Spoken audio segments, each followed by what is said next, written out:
So you might think you know the worst team in baseball history, but do you really know the worst team in baseball history? Do you really understand the dysfunction? Britt Ghiroli back with us for a second time this week, coming to us from The Athletic with an awesome article with Ken Rosenthal. Britt, congrats on putting this together. I know it's tough and it's not the rosiest picture, but people need to know about it and the details are great. So as I say hello, I just want to read the tweet that you put out there that is just the ultimate hook in my mind, okay? Asked about La Russa's nearly 2 seasons as manager, talking about Tony, Kenny Williams said, quote, "I don't yet have a way to talk about that period of time because it takes me to a bad place and it will take me from the person I aspire to be." How are you, Britt? I'm great. I mean, Ken Rosenthal, who, by the way, it's his birthday today. Only Ken can drop this kind of a story on his birthday. And I have been laughing about this quote for weeks, so I'm so glad that other people think it was my favorite quote of the whole story. I'm going to start using this in my day-to-day life, guys, I think. I'm going to tell people that certain things take me away from the person that I aspire to be. It's amazing. It's incredible. And I remember we asked Kenny, and Ken did that particular interview. And he said, "Okay, I'll just say no comment." And Kenny Williams, to his credit, who went on the record in this story, said, No, you can quote me there. That's on the record." We were like, all right, this is an incredible quote. It perfectly encapsulates what I think a lot of people felt about that time period. And you know what's crazy? Anyone right now in the Sox org would die to go back to that time period because at least they were winning games. Now they're the Yeah. worst team in baseball with a future that looks very dim, a 10th overall pick next year, a GM that already came out and said they're not really going to spend this offseason, and there's so much more. So where should we start? When people read this, what do you think will surprise them the most within the details that you reported? So I think my favorite detail, and people are going to take away from this, however they want. Obviously, Jerry is a big part of the story. He owns the team. He's got, a hand in everything. But one of the last anecdotes we got was about the team's analytics. And we had heard from, numerous people that the group was small, their group wasn't very good. We knew they also used a private firm, as we mentioned, Zealous, to help with the overhead. But what we didn't realize until maybe the last 2 weeks or so of reporting was that they couldn't agree on how to use the analytics, that they would get 2 different sets of TrackMan data. And for example, most teams pay for the stadium adjusted TrackMan data. So they kind of have the TrackMan is different at Coors Field versus Petco Park. Most teams pay a third party provider to get that information. The White Sox did that, but they also invented their own set of adjustments from their internal analytics group. And within the organization, it was a huge conflict. Some people would use one set of analytics. Some people would use the other set. Player development would use something different than scouting. So there was never any agreement over how to use these analytics. And as we noted in that story, in 2019, so this is all, pretty recent stuff, there was a huge internal strife among the analytics group. People weren't talking to each other about whether to trust spin rate or adjusted spin rate. And it just kind of is a microcosm for the fact that they knew analytics were good, but nobody knew what to do with them or how to use them. And even when they had them, they couldn't agree on what set to use. And sometimes these were very different sets of analytics, very different sets of data. And it made evaluating players difficult. It made trying to claim players difficult. It made drafting and developing difficult. So they made things so much harder than they had to be at several different turns. And by the way, as we noted in that story, this is still ongoing. GM Chris Getz, one of his top priorities is to untangle this mess, these lines of communications among data and analytics. So it is 2024, and it feels like everyone knows analytics are good. Everyone's been using analytics for a while. And then you have the Chicago White Sox, who still can't really figure out how to utilize analytics. It just, to me, kind of illustrated how far behind they really have fallen as an organization. Brett, they still use the same analytics. I'm going to put analytics in quotes. We had a guy there that was our analytics guy when I was there, even though I don't even know what he did, but he's still there. He still sits up in the suite with Jerry and the other people every game. And he just sits on his laptop the whole game. And I'm not going to throw his name out there. It's not important, but I don't know I never knew what he does. I still don't know what he does, but isn't this a thing about when we talked about, and in the article you talked about when they brought in Chris Getz and he was inside the organization and it was supposed to be the quick fix. But isn't this another reason why they should have looked outside the organization to find somebody? And yes, they brought in Bannister, and yes, they brought in Barfield and some others. But to hire somebody that was in the middle of this, when you could have brought in somebody from one of the other 29 teams and they would have said, well, we do it. We'll use, pick a team, any team. We'll pick Minnesota Twins. I don't know. They're in their division, okay? And they would have said, all right, we found their assistant GM. He's used the Twins analytics. He knows how they do it. So he can fix this quicker than somebody that's already had to do this and been in the middle of the whole entanglement thing and whatever you want to call it. Yes. And we noted in that story that, for all of the good intentions of a guy like Rick Hahn in trying to modernize and Chris Getz in now trying to modernize, neither of these men have been in a cutting edge organization. Neither of them have been with the Astros, the Dodgers, or the Orioles. And I had executives say to me, you don't really know how to be cutting edge until you've lived it, until you've made the mistakes and you've experimented and you've pushed that envelope. You don't know what you don't know. And in this case, all you know is the White Sox. And I always spent some time in Kansas City as well. And what I thought was interesting in reporting this was that numerous people said to Jerry Reinsdorf, listen, even if you want to hire from within, let's bring some people in. Let's interview. I know other organizations that have interviewed people from organizations like I mentioned, not because they wanted to hire these guys, but because they wanted to know what they were doing, because they wanted to pick their brains. I know in particular that, Orioles coaches with everyone wants to know what's going on with that hitting program, that there have been organizations that have gotten these guys to interview for jobs just because they wanted to pick their brain and know what they were doing and try to figure out how they could replicate that. And Jerry had no interest in that. It took him only 9 days to make the internal promotion.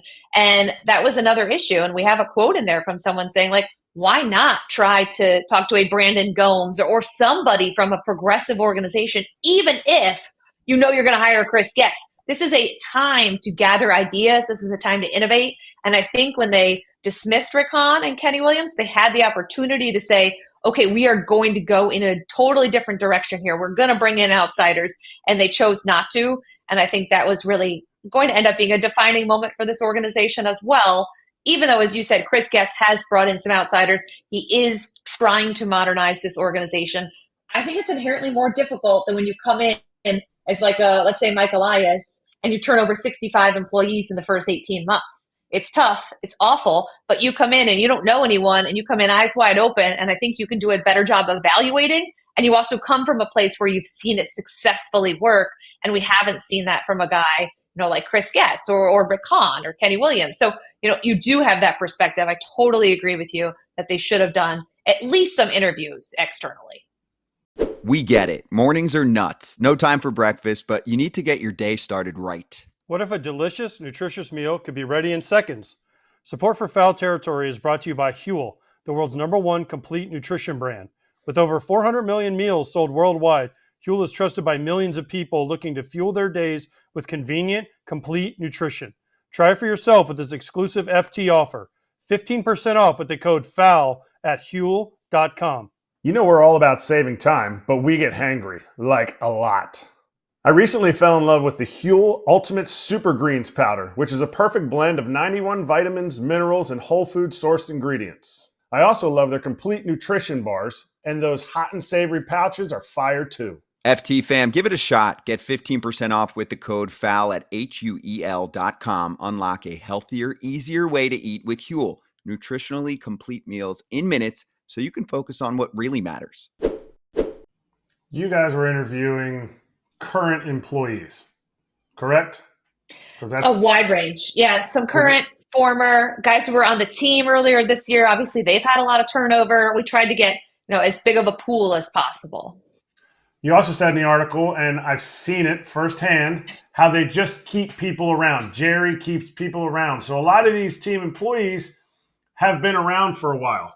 Did any of them say AJ and his 2005 team put them in this situation because of winning? That's what Jerry wanted. That's what Jerry wanted with the Bulls. That's what Jerry wanted with the White Sox. He won, And so I was like, well, why not? Because it's a bunch of get off my lawn guys. They won, so why can't we do it again? Yeah. So that was a big problem with people we talked to was they won in 2005 and it gave them this false sense of security, not for like 2 years, but for, I don't know what we're here almost at 20. Because they didn't have a lot of turnover, employees said all they heard about was, well, this is how we did it in 2005, or this worked in 2005. So why can't it work again? Like you were saying. So because of the insular nature and because they didn't have a whole lot of outsiders, it very much fed into that. We just have to get back to what we did in 2005 and everything else, is wrong or everything else just doesn't fit us because this is how the White Sox do it. So in some ways, winning that World Series really hampered them because it made them think we are smarter than everyone else. We know what we're doing. And sure, that could have been true for a time period. But again, that was almost 20 years ago. Those tenets don't apply. It's basically like taking over a big SEC football program and saying, you know what we're going to do? We're going to run this program like we used to do things 20 years ago. We don't want state-of-the-art weight rooms. We don't want state-of-the-art coaches. We don't want state-of-the-art facilities. We won in 1992 like this, and we'll win in 2024 like this. That person would be like laughed at, right? Like fired immediately. So, it is just such a weird way of thinking. Whether you believe that analytics are the be-all, end-all or not, if everyone's using them and everyone's doing this, this has to be the bare minimum for you to compete with these teams. If you don't want to be cutting edge, you're just punting on really what is a razor-thin margin of getting ahead of other teams at the big leagues. Everybody is good at this level. Everybody wants an edge. To just completely ignore and turn a blind eye to something that has so many teams have been utilizing, it is just beyond silly. Okay. Now we're going to fight, right? Not only are you dogging us for winning in 2005, you call me old. Yes, I know it was almost 20 years ago. Thanks for reminding me. Don't worry. They will sell the living heck out of that next year, the whole year. There will be multiple times where, we brought the 2005 team back. I get it, which every team does. But then you go take a shot at my football team in the SEC and a coach that's still there that, is like, we're going to run the ball 50 times a game when every other team is throwing it 50 times a game. So, Britt, you're on the hot seat. But let me tell you this. Like, I lived it. I was there for 8 years. I was there in 2005. It was my first year. And I came from the Twins, which were as low, everything as possible. We didn't have weight rooms. It was the Twins. And we were like, it's the Twins. We didn't know any better. I go to the Giants. I'm like, oh, wow, this is eye-opening. I'm like, oh, this is much more big league. Then I went back to the White Sox, and I was like, oh, okay. And it was great for 8 years. Listen, for 8 years, I didn't know any better. It was the way we did things. And it was great. And we would just, some other guys and I that were around, Canerco, Burley, so, whoever you want to throw in there, we'd be like, Jermaine Dye, we're like, it's just the White Sox. It's just what we do. We'll figure it out, right? But then that time passed, and all those guys were gone. And I think that's where it kind of caught up to them eventually, right? Is that time passed, and they had to evolve, and they didn't evolve into what it is now. And now they're trying to play catch up instead of, it's like they're being, reactive instead of proactive. Like, what can the White Sox do? And we've had this conversation on here many times. What can the White Sox do as an organization? If I'm running an organization, I want to find the best people and say, what can I do to jump ahead of the curve? Right? Like what the A's did in Moneyball, what other teams have done. So to me, that's what it seems like. They got stuck in the past. Now they're trying to play catch up, and they won't spend and do the things they need to do to get proactive and jump ahead of the curve. Instead, they're just like, we'll catch up eventually. It's like they're swimming upstream the whole time. Yeah, and actually I don't know if it made it in the story, but we actually got that quote from someone fairly high up there that was, instead of being proactive, they were reactive. And this is what they've done for years. So I think it takes a big adjustment in terms of mindset. I think as you read that story, that if Jerry doesn't buy in, and Chris Getz is quoted as saying that Jerry's very open-minded now and he understands analytics, and maybe he does. I hope for Chicago and their White Sox fans that he does, and he is learning, and they are willing to change and adapt, because it is going to take, I think, buy-in from that level, and him letting Chris Getz and Brian Bannister and the people below him, like, actually do their jobs and actually try to modernize. I do think that there is, if I'm the White Sox and I'm Jerry Reinsdorf, I'm pillaging everyone I can from the Dodgers and from the Astros and, from the Orioles and the Rays. And I'm not wasting my time trying to play catch up. I want people that have already been doing this. I want people that are like, we're not doing that anymore. That was 2-3 years ago. This is what we're doing. these are our in-game models, right? It trickles all the way down. We talk about analytics, and Pedro Grifol just didn't have a lot of the information that other teams do. Other teams would face the White Sox and know that they had strategic advantages. I mentioned as well, Ken and I did, the issues in the minor leagues. Like, these are not overnight things that get fixed. So I think you have to look at it as, all right, how can we skip ahead? I mentioned the Orioles. They had to come in and have, a massive turnover. You have to make some hard decisions and you have to do some difficult things. I think if you want to really turn this around, this isn't turning around a jet ski. It's turning around like the Titanic, right? It is a massive operation that we're talking about. So I think it takes a lot of buy-in from Jerry and from everybody else, and having the right people in place, and not these holdovers who will whisper in Jerry's ear or who will stand up at meetings and say, well, that's not how we did it in 2005. That is what has plagued this organization for so long, is the clashes between these old school guys and these, quote, new school guys. The White Sox have tried to modernize and they have kept hitting a wall. Why is that? I think because there are so many employees there who don't believe in it. So it really takes that culture change. And the only person who can truly change the culture is the owner of the team. Britt, they took 2005 so literally that they're still spending money like it's 2005. That was 20 years ago. This is where I have the problems. Like, I was talking this out with some people this morning. So you're saying, I want to invest in major league talent. Like, that's where all the focus is. Well, you don't anymore. Your payroll is not up there. You can't buy a player for $100 million, whether it's internal or external. It's you and the A's in that category. So what do these smaller market teams, which is how they're operating, do? They win at the margins. They spend on not just the analytics, which I feel like we covered well here. And it's not just having the right strategy. It's also beefing up that department and also having tools for development, right? The highest tech cameras. There's a lot to it. Here's the other layer. Are your players comfortable? Are they happy when you go there, even though it is not the highest budget team and they're struggling? Do you say, I love going to work every day? Or do you say, this is the worst team playing in baseball because my owner is stuck in 2005 and won't update the freaking plane?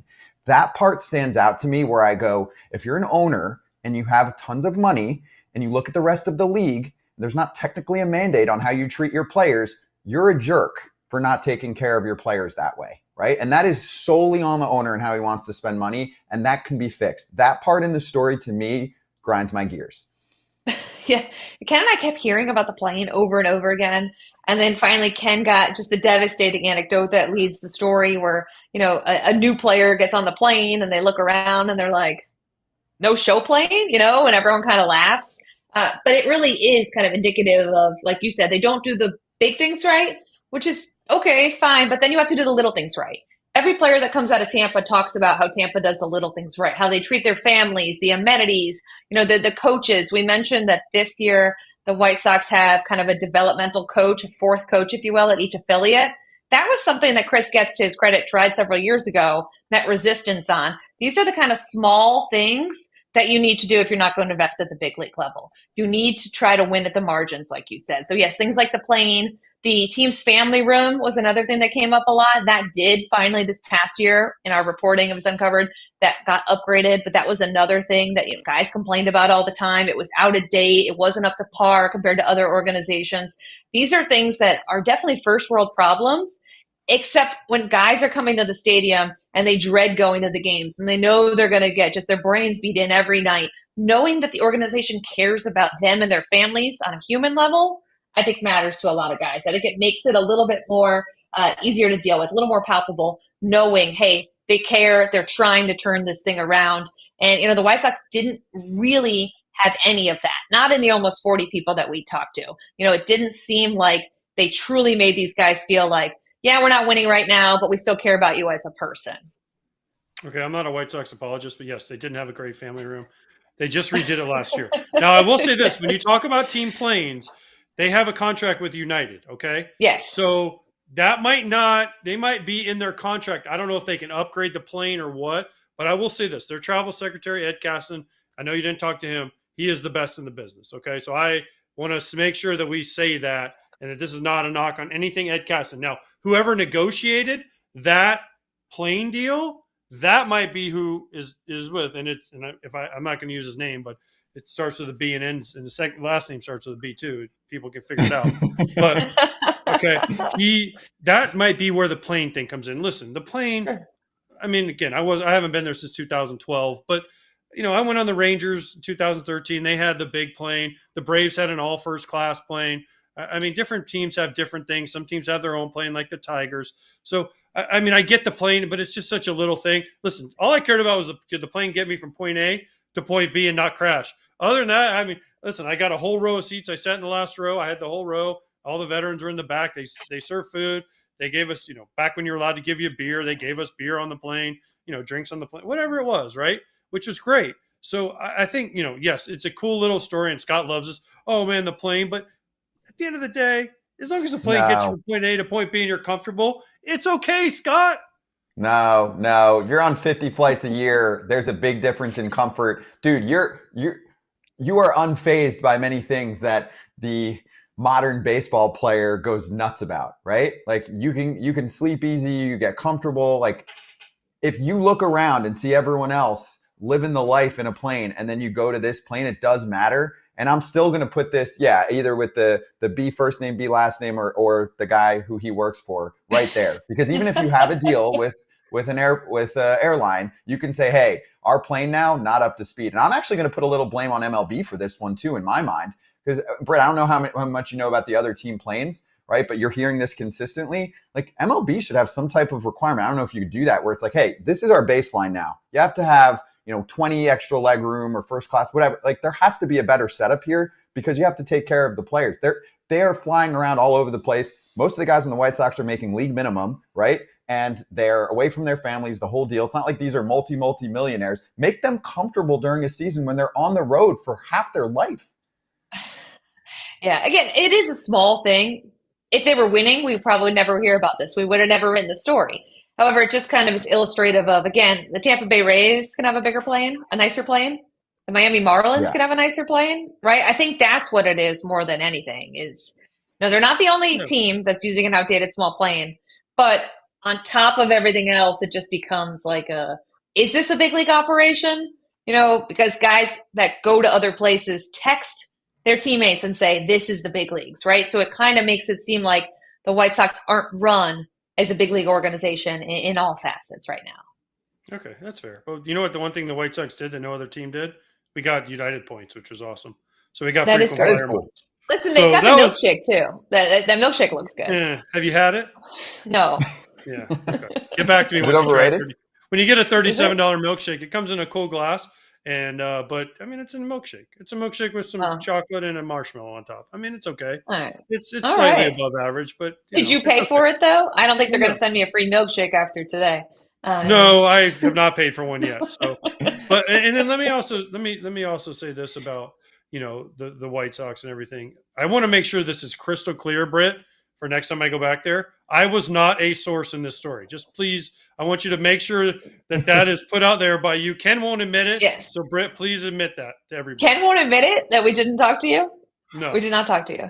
Okay. We did not talk. We did not need you, AJ. Okay. Good. Thank you. Because also, you were there so long ago. Again, we tried to get people that had recent experience because your experience in 2005 doesn't matter. They were on top of the baseball world. They might have been a first-class organization. That was 20 years ago. I know. Listen, like I said earlier, it was just the White Sox way. I mean, I've told stories on here. We had coaches fighting in the locker room, coaches, GMs, everyone fist fighting during games. I mean, it was just the White Sox way. We fought. Yeah. We loved. We fought. We hung out together. We did a lot of fun things. We did some cool things. We did some bad things. But at the end of the day, we were just all like, it's just the White Sox way. It's the way they do things.